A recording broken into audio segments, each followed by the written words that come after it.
Hello there, kumusta dear ones? Hey, bakit merong shadow? Pabayaan nyo na yung shadow ng phone ko yan. Kumusta kayo? Kain tayo.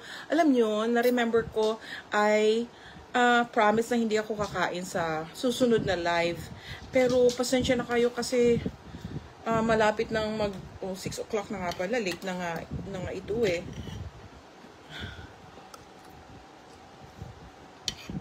Nilabas ko pa kasi si Mimi. Ang kinakain ko po ngayon is baka matapon. Salmon. Ulo ng salmon na sinigang. Okay? So, para bang these days in my life, kapag nagugutom ako guys, ang pumapasok sa utak ko, sa isipan ko, kung hindi ulo ng salmon, ay litson. Kung hindi litson, kawali. Mga chicharones, or hindi naman ako pwedeng mangarap ng litson na yung, dali guys, yung litson na umiikot. Nakagaya nung nasa Pilipinas, na ang sarap-sarap.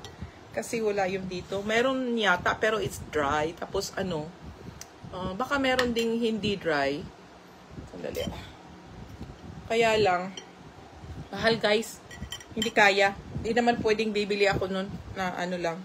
Pag Sunday, meron siya dito sa Bagnet. Meron silang pabiling, isang serving ng lechon.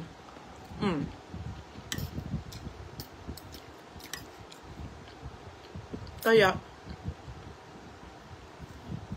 meron tayong salmon head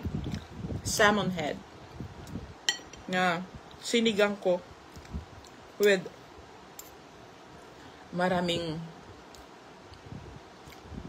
ginger, luya, at saka may cabbage, repolyo, ano ito, and then kasi wala naman akong ibang pwedeng isahog dito, nilagyan ko ng asparagus. So, asparagus lang siya at repolyo. Okay? Usap naman tayo, guys. Bakit walang nanonood? Baka nagluto. Para makakain.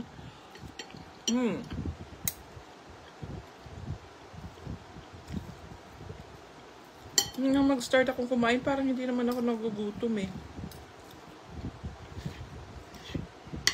Kaya lang gusto ko na matapos na lahat. Yung hindi na 8 o'clock ng gabi, gugutumin ako tapos hindi ako makakain. At least, ikain ko na ngayon.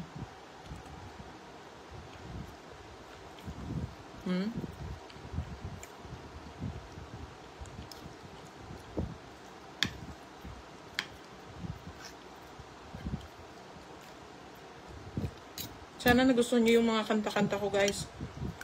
Kasi nag-enjoy ako.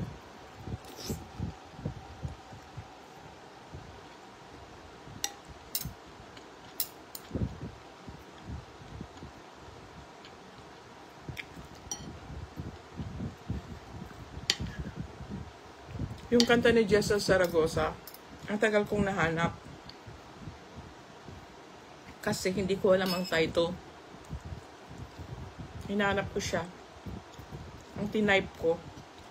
Parang di ko yata kaya. Hindi pala ganun ang title. Ang title pala is Bakit Pa? Kung hindi ako nagkamali. Bakit Pa? And of course, yung isa, alam ko yun. Yung Yesterday Once More. It has gotten to be my favorite. Okay, kain tayo!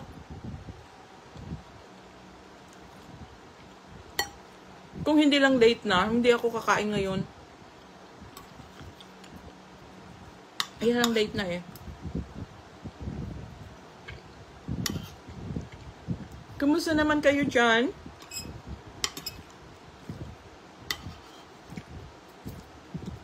Magpasalamat tayo araw-araw guys.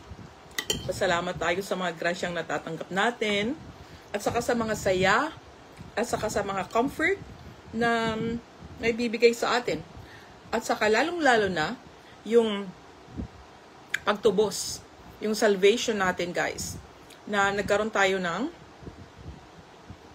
opportunity or oportunidad or panahon para malaman kung paano tayo maging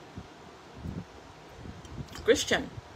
Paano tayo tumanggap kay Kristo para makapag-umpisa tayong maglakbay na kasama niya at saka kasama ng Espiritu Santo sa ating buhay. Kasi yun lang, guys, ang totoong landas. Okay?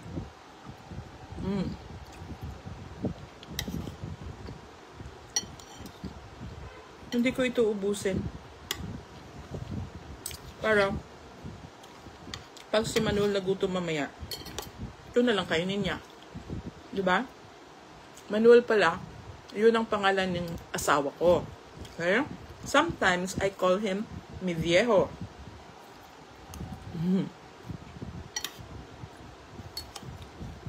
Kasi mamaya pa yun siya gugutumin, siguro mga 8 o'clock, 9 o'clock.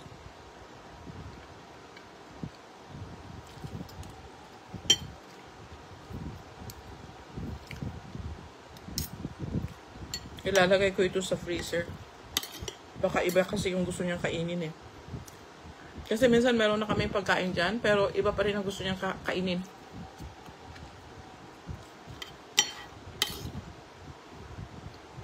Kung ano yung inisip niyang gusto niyang kainin yun, ang kakainin niya. Minsan ako convince ko rin siya, guys. Pero ganun yata ang mga matatanda. Mahirap basahin. Hindi lang mahirap spellingin kung hindi mahirap basahin. Atin-atin lang.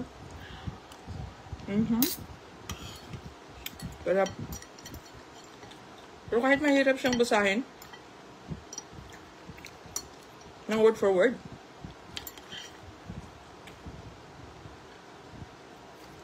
alam ko naman yung summary nun, guys, ng istorya niya. So, okay lang. Naintindihan ko.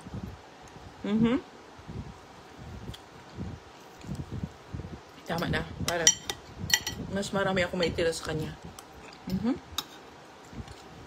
Salamat sa pagkain, Panginoon.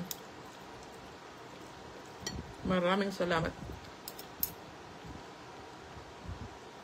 sa ginahawang handog ng aking retirement.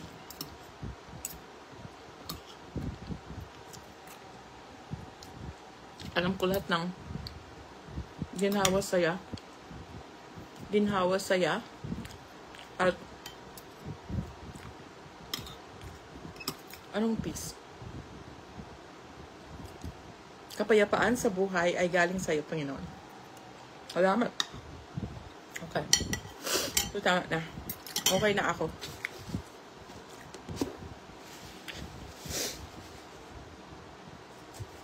Natabunan ko ito. Meron pa pala kaming naiwang tortang talong doon, no? Ang sarap-sarap. Pumili ako ng tatlong malalaki. May jawline na ako. Bakit minsan meron, minsan wala? Nagdudugtong dito. Tapos, ginawa ko siyang tortang talong kanina. Ginawa ko, may nabasa kasi ako sa sa YouTube. I watched something na binalatan niya yung talong and then hiniwa ng vertically pa ganyan into 4. Yung sa akin hindi ko binalatan kasi mas gusto ko yung may balat. Hiniwa ko siya at saka nilaga. Pagkatapos kong lagain, of course malambot na siya. Pinatulo ko na I kind of squeezed the eggplants a little bit, and then when they're a little bit dry, kasi naman pwedeng dry na dry talaga. Pero kailangan dry siya. I patted the eggplants with a paper towel. And then, naglo-loading ako kasi hindi ko alam yung Tagalog eh. Ginuno ko sa sa breadcrumbs. Okay? Pagkatapos kong ginuno sa breadcrumbs, ginsaw-saw ko sa itlog nga ginbate. So after that, skip ko na yung mga pagbutang ng mga guys, paglalagay ng mga, what do you call this? Mga seasonings and all. Pero alam nyo na yun, you know the whole 9 yards, kung anong nilalagay doon. Okay? Excuse me.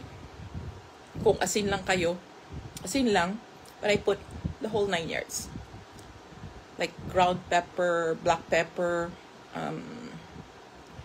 garlic, salt, onion, okay, paprika, at saka konting cayenne powder. Yun. After nun, sausaw ko na sa itlog. I fried it. Or I fried them. First time ko guys naglagay ng ng breadcrumbs. Gadwa-duwa pa ko kay siling ko. Aside from, I was kind of thinking na masarap siya. Mas masarap siya kasi magka-crunch siya because of the breadcrumbs nga. Kaya lang, iniisip ko pa kung lalagyan ko. Dahil, of course, carbohydrates yun. You know? Pero hindi naman ako nagsisi, guys. Okay naman. Kunting-kunti lang yung nilagay ko. Ayusin natin yung hair natin. Okay? So, inom muna ako ng tubig, guys.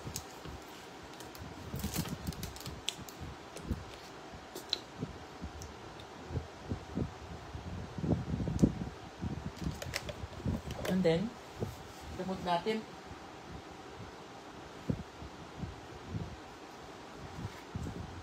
Isa na lang naman ang iniinom ko sa gabi. Only one. Ito nga pala yung lalagyan ko ng mga gamot. Okay? Ayan, meron siyang butas dyan. Pag binuksan mo, kukunin mo yung gusto mong kunin. Kung hindi siya na ka-align, iuuro mo siya at hanapin mo yung gusto mong kunin. Okay? Pagkatapos nyan, close lang, ilagay sa tabi.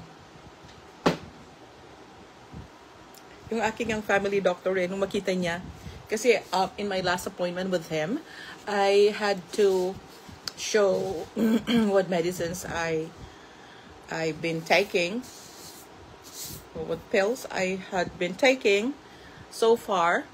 Para bang hindi niya alam, no? Pero pinakita ko, but I did not carry with me everything, yung mga lalagyan. Nilagay ko na lang siya dyan. So, nung makita niya yun, he took a photo. Sabi niya, oh, where'd you get that from? And I said, oh, it's from Amazon. And it's very convenient, guys. Kasi pwede ko siyang ilagay sa aking bag. Kung gusto kong dalhin. Hindi na ako mako-confuse at magbabasa ng mga pangalan nila. At saka, syempre makikita ko agad kasi nilagyan ko ng label. Kung makita nyo, ayan, oh, may mga pangalan sila, oh. Baligtad yata, sorry ha. Basta may pangalan. Alam nyo na yun. May pangalan. So, hindi ko na titingnan kung ano yung itsura nung nasa loob. Kasi may mga pangalan na siya. So, ayun. Na-share ko sa kanya. Baka bibili rin siya. Doktor ko.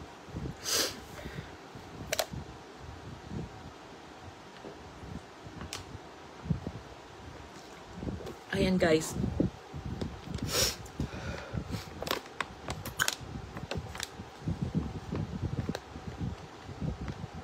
Message po natin ngayon, or pag-uusapan natin ngayon, ay yung mga, minsan, hindi pagkakaintindihan ng mga magulang at saka mga anak.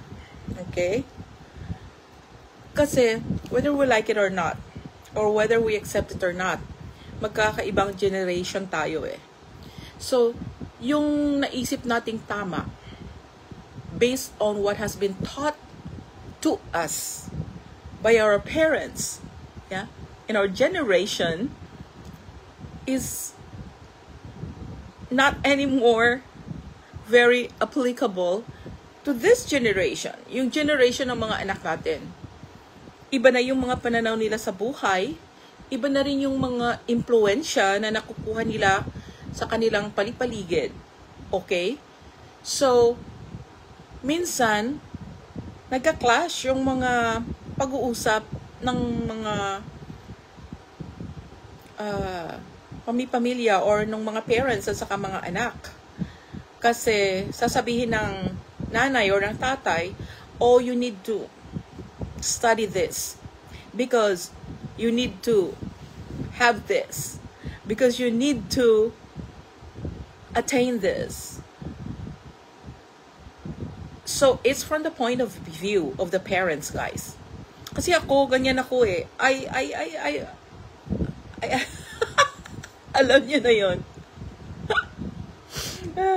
Tapos, hindi naman, it did not take long for my kids to figure out na bakit gusto ko yung mga gusto ko para sa kanila. Okay? Yung panganay ko, ang major niya, guys, politics. Okay? Political science ba yun? At saka environmental science something. Urban environmental development. Okay? So, ewan ko bakit yun ang naging major niya. Pero sabi niya sa akin, oh, mommy, I already know what I want to major. Pero pagkatapos pala nun, parang narinig ko sinabi niya,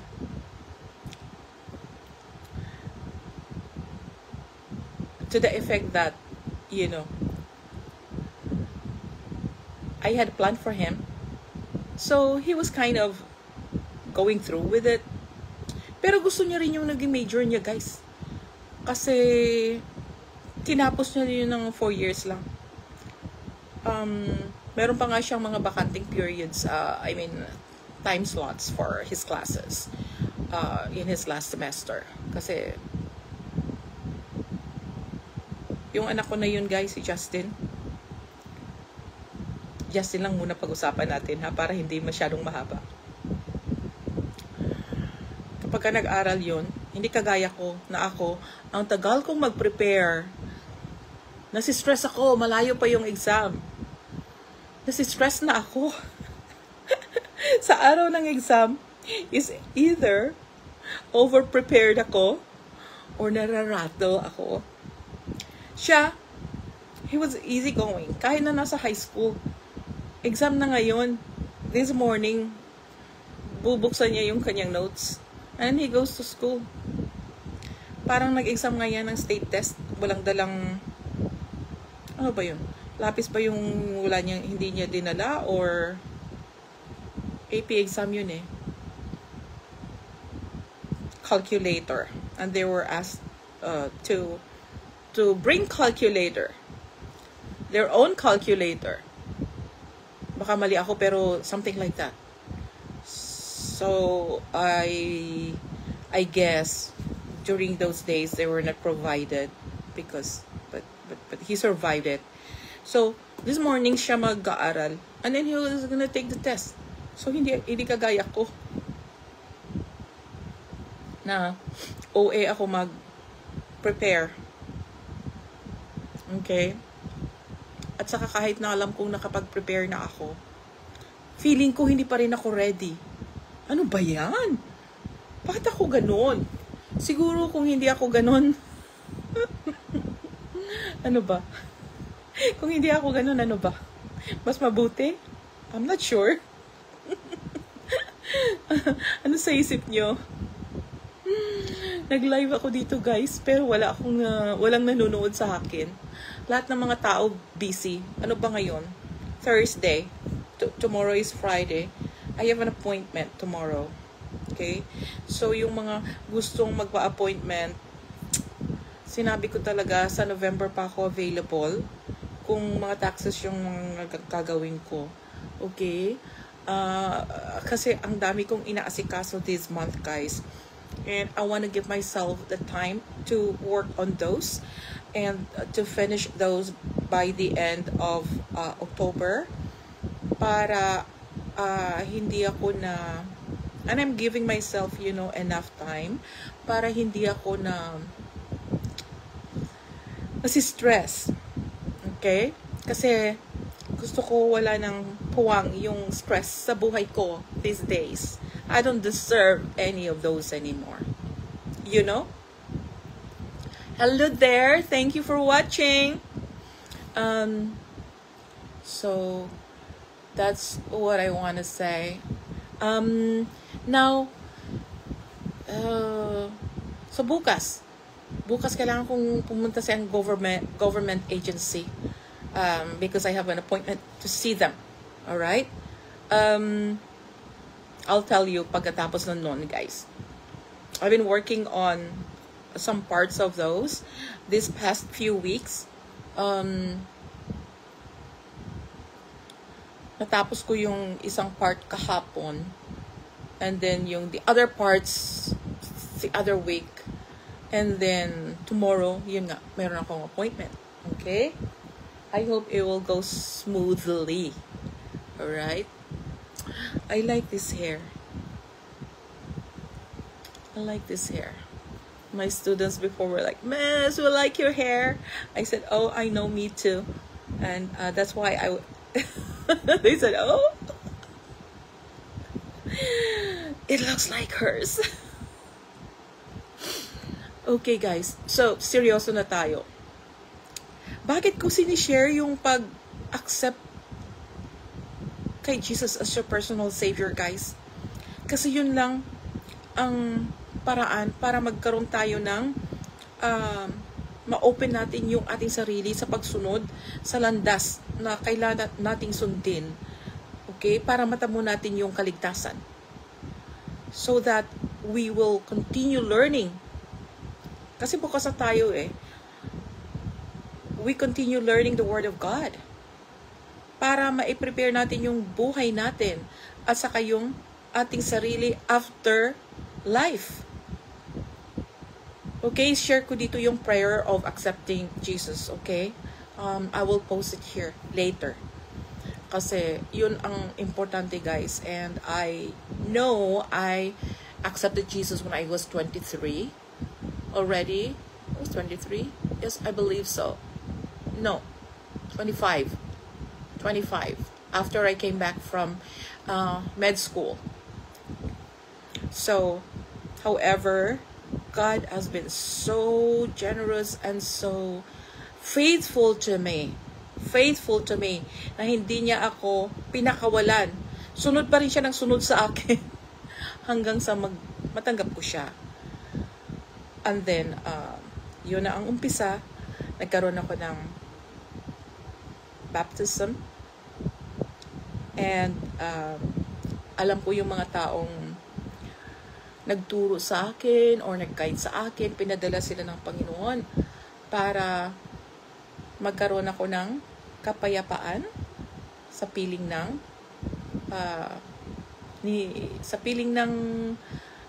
Holy Spirit at saka sa pagsunod kay Jesus, guys. Okay? So ngayon, gusto kong sandali. Parang mahaba na ito eh.